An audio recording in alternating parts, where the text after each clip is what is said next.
CAA আদতে কি? এত বছর ধরে চাহিদা কাদের এবং কেন? সিএএ হলো 1955 সালের নাগরিকত্ব আইনের সংশোধন। এই নতুন আইন অনুযায়ী 2014 সালের 31শে ডিসেম্বরের মধ্যে বাংলাদেশ, পাকিস্তান, আফগানিস্তানের মতো দেশ থেকে যে সমস্ত অমুসলিমরা ধর্মীয় অত্যাচারের কারণে এদেশে আশ্রয় নিয়েছেন তাদের নির্দিষ্ট নথি ও শর্ত মিলিয়ে নাগরিকত্বের শংসাপত্র দেবে ভারত। অনেকেই দীর্ঘদিন সিএএর অপেক্ষায়, যেমন পশ্চিমবঙ্গে যারা বাংলাদেশ থেকে ধর্মীয় অত্যাচারের কারণে পালিয়ে আসতে বাধ্য হয়েছেন, কিংবা ওই একই কারণে যারা পাকিস্তান থেকে এসেছেন রাজস্থানে, তাদের অনেকেই সিএএ চেয়ে সরব। এমন মানুষ রয়েছে জম্মু সহ দেশের আরও নানা প্রান্তে।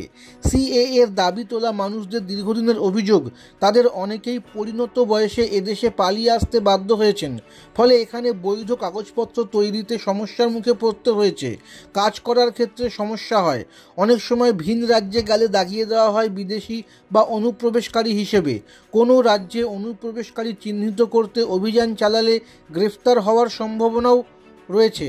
তাদের আশা, সিএএ মারফত আইনিভাবে ভারতের নাগরিকত্বের শংসাপত্র পেলে এদেশ থেকে তাড়িয়ে দেওয়ার ভয় থাকবে না, সুবিধা হবে সমস্ত সরকারি চাকরি কিংবা পরিষেবা পেতেও। কিন্তু যারা সিএএ চাইছেন তাদের তো ভোটার কার্ড, আধার ইত্যাদি রয়েছে। তা সত্ত্বেও কেন সিএএ চান তারা? ভোটার কার্ড বা আধার কার্ড থাকা সত্ত্বেও অনেক পরিষেবা পাওয়ার জন্য, যেমন পাসপোর্ট, ভিসা ইত্যাদি, জন্মস্থানের উল্লেখ করতে হয়।